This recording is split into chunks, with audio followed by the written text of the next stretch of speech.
Saúde os irmãos com a paz do Senhor, amém? Vamos orar para a gente iniciar a nossa aula de hoje. Senhor nosso Deus e nosso Pai, nós queremos te agradecer, Deus, mais uma vez, por estarmos mais uma vez reunidos aqui para aprender a sua palavra, Deus, para glorificar e engrandecer o teu santo nome. Senhor, nós consagramos a nossa vida a ti, Deus, e pedimos que o teu Espírito Santo esteja conosco, nos conduzindo, nos dando sabedoria, nos dando entendimento, discernimento da sua vontade, da sua palavra. Que o Senhor venha nos fortalecer, meu Pai, que o Senhor venha nos levantar, meu Deus. É isso que nós te pedimos, meu Pai, que o Senhor venha repreender todo o mal das nossas vidas, todo levante do inimigo, toda seta, meu Deus. Em nome de Jesus, Deus, que o seu nome seja engrandecido e glorificado nas nossas vidas. Em nome do Pai, do Filho e do Espírito Santo de Deus. Amém. O título da lição de hoje é Como se conduzir na caminhada cristã. Nós vamos fazer a leitura que está em Efésios, capítulo 5, versículo 15 ao 17, que diz assim: Portanto, vede prudentemente como andais, não como nécios, mas como sábios, remindo o tempo, porquanto os dias são maus. Pelo que não sejais insensatos, mas entendei qual seja a vontade do Senhor. Amém? Então, desde o início desse trimestre, nós estamos estudando sobre a nossa jornada, a nossa vida como cristãos, e nós vimos que a nossa jornada começa com o novo nascimento.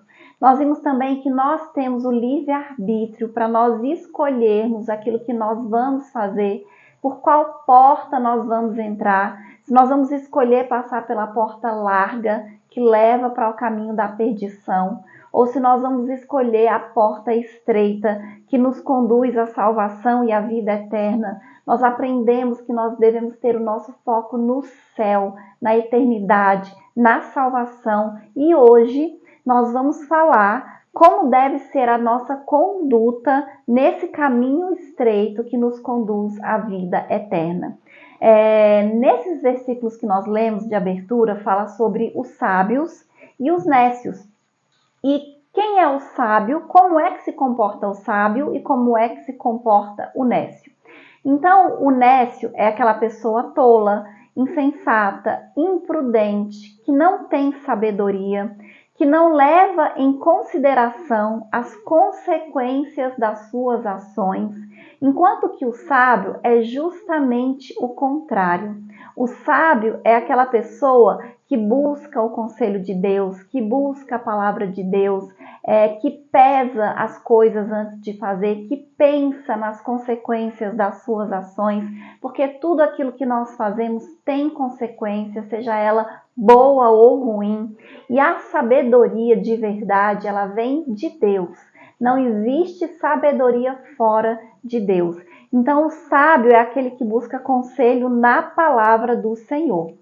Então, na lição de hoje, nós vamos estudar sobre a conduta cristã neste mundo que nós vivemos, né? Enquanto nós estamos aqui aguardando a salvação, aguardando o dia da redenção e essa jornada, né, que o nosso Senhor nos deixou orientações. E as orientações que Deus nos deixou, elas estão na palavra de Deus, elas estão na Bíblia.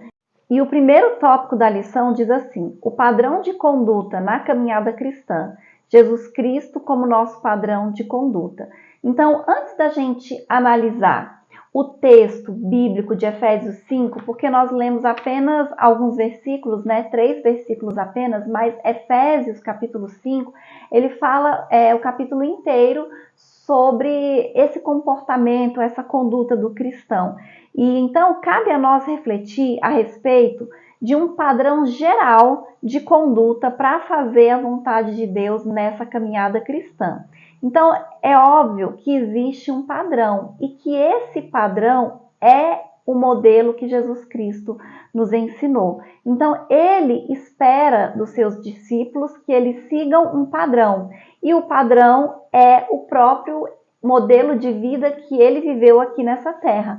Lá em João capítulo 13, versículo 15, diz assim: porque eu vos dei exemplo, para que como eu vos fiz, façais também.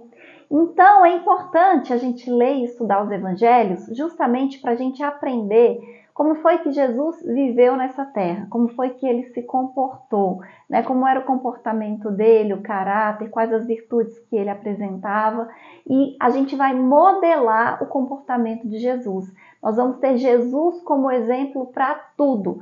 E além da maneira que ele se comportou, tem todos os ensinamentos, né, que ele verbalizou. Tudo aquilo que ele ensinou, que está registrado na mensagem do Evangelho. E o próximo subitem diz assim: fazendo a vontade de Deus. Então, como filho de Deus, Jesus procurou agradar o Pai na jornada dele nesta vida aqui, fazendo sempre e em tudo a vontade de Deus. Então, não é por acaso que o nosso Senhor nos incentivou a buscar a vontade de Deus na oração que ele ensinou aos seus discípulos, que serve para nós também, que é a oração do Pai Nosso. Então, é uma oração modelo, que Jesus, nessa oração, ele nos dá muitos ensinamentos e muitas chaves, né? Então, nós precisamos aprender e colocar em prática tudo que Jesus nos ensinou. Então, muitas vezes, pode parecer difícil andar no padrão divino, seguir o exemplo e o modelo de Jesus, mas isso é totalmente possível quando a gente busca auxílio do alto. O próprio Jesus disse que ele iria, mas que ele nos deixaria um ajudador, um consolador, que é o Espírito Santo. Então, com a ajuda, com o auxílio do Espírito Santo, nós conseguimos sim viver esse padrão divino aqui na Terra. E é óbvio que para a gente viver esse padrão divino, nós vamos ter que abrir mão de muitas coisas. Nós até falamos a respeito disso na lição, que fala das portas, né? Da porta larga, da porta estreita, o caminho largo. Porque para você andar em um caminho estreito, você tem que se desfazer de muitas coisas. Não dá para você andar por um caminho estreito carregando muita bagagem, carregando muita coisa. Então é óbvio que na nossa caminhada cristã, nós vamos ter que abrir mão de muitas coisas para fazer a vontade de Deus.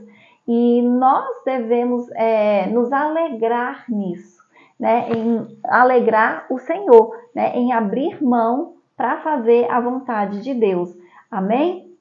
Então, na nossa jornada, na nossa caminhada cristã, nós vamos abrir mão do orgulho, da soberba, da vaidade, dos nossos próprios interesses para fazer sempre a vontade de Deus. E o próximo subitem diz assim: uma vida cristã bem-sucedida. Então, o que é uma vida cristã bem-sucedida? Então, o cristão, como eu já disse, ele possui um padrão que é seguir o modelo, o exemplo de Jesus Cristo, e esse padrão vai nos levar a uma vida espiritual bem-sucedida.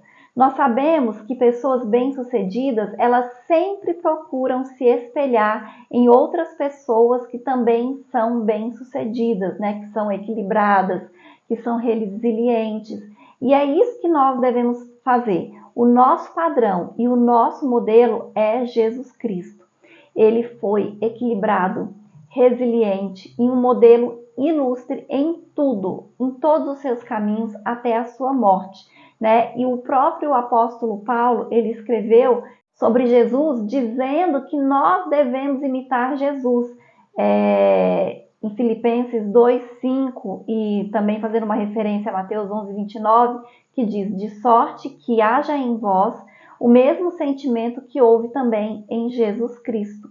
E o próprio apóstolo Paulo, ele fala que os discípulos, eles poderiam também se espelhar nele, porque ele se espelhava em Cristo. Então, o modelo, o padrão de Paulo era Cristo, e ele andando nos passos, nos caminhos de Jesus, ele também servia de modelo e de exemplo para outras pessoas. E nós devemos ser como Paulo, nós devemos ser tão parecidos com Jesus que a gente vai poder até servir de exemplo para outras pessoas. Amém? E o próximo subitem diz assim: fazendo a caminhada com prudência e sabedoria. O que é prudência? Então, o capítulo 5 de Efésios, nós podemos dividir ele em 3 partes. A primeira parte, a caminhada do cristão em amor, está em Efésios 5, do 1 ao 14. A segunda parte, uma caminhada sábia, está do 15 ao 17 que nós lemos. E a terceira parte, uma trajetória cheia do Espírito Santo, do versículo 18 ao versículo 33. Depois os irmãos leiam o capítulo 5 de Efésios completo. Então aqui nós vamos nos deter à segunda parte. Em Efésios 5, o apóstolo Paulo ensina a respeito da caminhada cristã neste mundo, como que nós devemos nos comportar, como que nós devemos viver. E a Bíblia ela nos ensina tudo, não tem nada que a gente fala assim, não sei como fazer, porque não está escrito em nenhum lugar. A Bíblia nos ensina exatamente como nós devemos viver. E de acordo com o Antigo Testamento, a palavra prudência tem conotação de compreensão, discernimento, lá em Provérbios, capítulo 9, versículo 9. Em Provérbios 9 e 10, quando se diz que o justo crescerá em prudência, o termo traz a ideia de ensino, instrução e capacidade para ensinar. A palavra, ela remete, no Novo Testamento, a palavra prudência, ela remete a algo que Deus derramou sobre nós, ou seja, toda a prudência, entendimento, conhecimento e amor à vontade de Deus. Então, nós podemos conceituar prudência como virtude que nos permite agir com cuidado e moderação diante de situações desafiadoras. E é uma razão prática que nos permite discernir entre as escolhas mais adequadas para fazer o bem. Amém? O próximo subitem diz assim, não andeis como nécios. Então o apóstolo Paulo diz que nós não devemos andar como nécios. E esse adjetivo, ele vem do ásafos, que traz a ideia de alguém insensato, tolo, ignorante, embotado. Então nós não devemos andar dessa maneira. Nós devemos andar como sábios, ou seja, pessoas diligentes, cuidadosas, sábias, cheia do Espírito Santo para fazer a vontade de Deus. E a própria Bíblia, ela vai nos ensinar que sábio, sabedoria tem a ver com Deus. Nós recebemos sabedoria de Deus. Então, ser nécio reflete uma vida de ignorância espiritual, ausência de sabedoria e desprovida da luz divina. Significa que você está imerso numa jornada de pecado, fazendo as próprias vontades da carne, satisfazendo os seus desejos. É por isso que o apelo, o pedido do apóstolo Paulo para o crente é: vede prudentemente como andais. Em outras palavras, seja prudente. O apóstolo Paulo deixa claro que os que vivem na carnalidade jamais agradarão a Deus. Amém? Então nós precisamos ser espirituais se nós quisermos agradar o Senhor. E o próximo subitem diz assim, andeis como sábios, que é o que o apóstolo Paulo nos orienta, nos ensina. E o adjetivo que Paulo usa para qualificar quem caminha para o céu é sábio, que do grego é sophos, uma pessoa hábil, uma pessoa perita. E esse adjetivo, ele descreve em essência a vida do cristão dirigida pelo Espírito Santo de Deus. E é assim que precisa ser as nossas vidas. Ela precisa ser dirigida pelo Espírito Santo de Deus. Então, os que andam no Espírito, eles caminham na luz, na santidade, eles têm sabedoria. E por meio da luz divina que habita o crente, seu andar é com discernimento. E a sabedoria realmente faz distinguir entre o que deve e o que não deve fazer. Então, essa sabedoria que vem de Deus, ela vai também nos dar discernimento. Ela vai nos dar uma direção de vida, uma direção de decisões, de ações. A gente não vai fazer a nossa vontade, a gente vai fazer a vontade de Deus. E o nosso compromisso vai ser de jamais voltar à conduta antiga do mundo. Então, é relevante compreender que essa sabedoria que o apóstolo Paulo diz, ela não é uma sabedoria humana, não é uma sabedoria que vai vir de cursos acadêmicos, mas ela é espiritual. ela vem de cima. É por isso que a gente tem pessoas que elas têm muito conhecimento. Elas fizeram muitos cursos, né? Doutorado, pós-doutorado, mas isso não quer dizer que a pessoa tem sabedoria. Então é muito mais importante nós sermos sábios do que nós termos apenas conhecimento. É lógico que a gente pode ter as duas coisas. Nós podemos ter conhecimento, nós podemos estudar, nós podemos aperfeiçoar os nossos conhecimentos, mas é fundamental que a gente tenha sabedoria vinda de Deus. E como é que a gente adquire isso?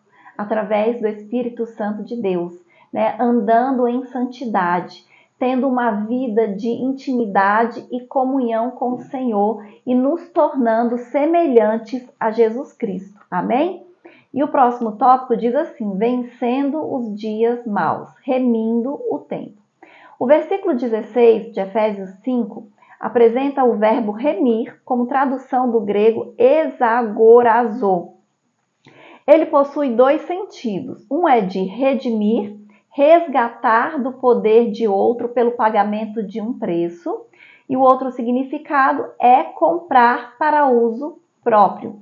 Então, nós podemos dizer que remir é uma expressão usada para se referir à sabedoria dos compradores que esperavam o momento certo para comprar de acordo com o melhor preço oferecido pelo mercado. Então, aquela pessoa que tinha paciência, né, que sabia observar. Com a expressão remindo o tempo, o apóstolo Paulo ele se refere ao cristão que se conduz de maneira proveitosa e sábia no contexto desse mundo. Então, é uma pessoa que sabe analisar, né, que sabe ponderar, que sabe aproveitar o melhor e no melhor tempo. Amém? O próximo subitem, ele diz assim: remindo o tempo e a volta do Senhor.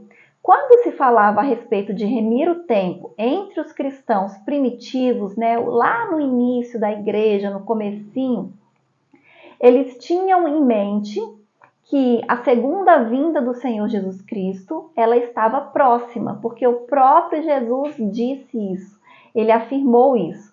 Então, esse acontecimento que eles aguardavam podia acontecer a qualquer momento, a qualquer minuto. Então, era importante que eles estivessem preparados para essa segunda volta de Jesus. Então, os cristãos, eles eram incentivados a procurar sabiamente aproveitar todas as oportunidades, em especial no sentido de se prepararem espiritualmente para aquele dia. E com certeza essa era uma visão sábia que eles tinham da vida. Porque quanto mais a gente se dedica a se preparar espiritualmente, quanto mais tempo nós passamos na presença do Senhor, orando, lendo a palavra de Deus, estudando, conhecendo, mais intimidade e comunhão nós temos com Deus e mais sabedoria do alto nós vamos ter nas nossas vidas. Porque quanto mais intimidade a gente tem com Deus, mais nós conhecemos a voz de Deus. Nós discernimos qual é a vontade de Deus para as nossas vidas. Porque às vezes a gente passa muito tempo querendo e pedindo para Deus coisas que não é a vontade dele. Então a gente tem que sempre orar pedindo para que seja feita a vontade do Senhor. Né? A gente pede algo para Deus, mas para que aconteça conforme a vontade dele.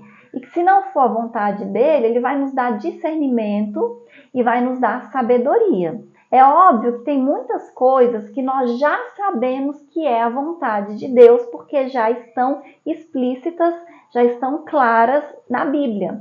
Então, não precisa a gente orar com relação a essas coisas, né? Discernir se é ou não a vontade de Deus, porque a Bíblia já diz que é. Então, por isso que é importante também a gente conhecer a palavra de Deus, para a gente saber qual é a vontade de Deus que já está ali escrita, né? Declarada para as nossas vidas. Amém? E quando a gente tem essa consciência de que a volta do Senhor Jesus ela está próxima, A gente não vai ficar perdendo tempo com coisas banais, com coisas que não são importantes, que não são relevantes. Por quê? Porque o nosso foco, o nosso alvo é Cristo, é a salvação e a vida eterna. Então nós vamos viver de maneira sábia, santa e piedosa. Amém? E o próximo subitem diz assim: os dias são maus. Então, outra expressão que chama a atenção em Efésios 5,16 é: os dias são maus. E eu acho que nos tempos que nós estamos vivendo hoje, nós conseguimos discernir bem isso, né? Que os dias, eles são maus. Então, essa expressão, essa palavra, o Senhor já nos revela isso, que nós estamos inseridos numa sociedade que está dominada pelo pecado.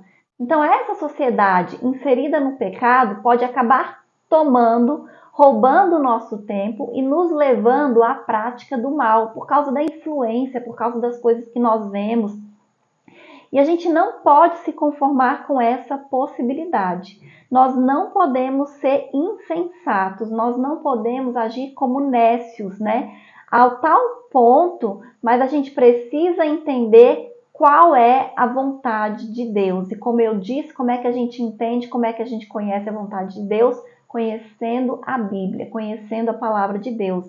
Então, a vontade de Deus tem a ver com, como cristãos, aproveitarmos o tempo para fortalecer a nossa vida espiritual, para praticar o bem com os outros, para ler a Bíblia, para orar, para se consagrar a Deus, para congregar, né? A gente precisa ter comunhão com Deus e a gente não pode cair nessas vãs filosofias do mundo, nessas sofismas, porque hoje o mundo prega tantas coisas, inclusive que nós não precisamos congregar, que nós não precisamos ir para a igreja. Mas se a gente tem Jesus como nosso padrão, como nosso modelo, como nosso exemplo, nós vamos ver que Jesus, ele congregava, ele ia ao templo. Então Jesus é o nosso padrão. Jesus orava, Jesus conhecia as Escrituras, Jesus congregava, Jesus jejuava, Jesus amava o próximo, amava a Deus acima de todas as coisas. Então é esse comportamento que nós devemos copiar.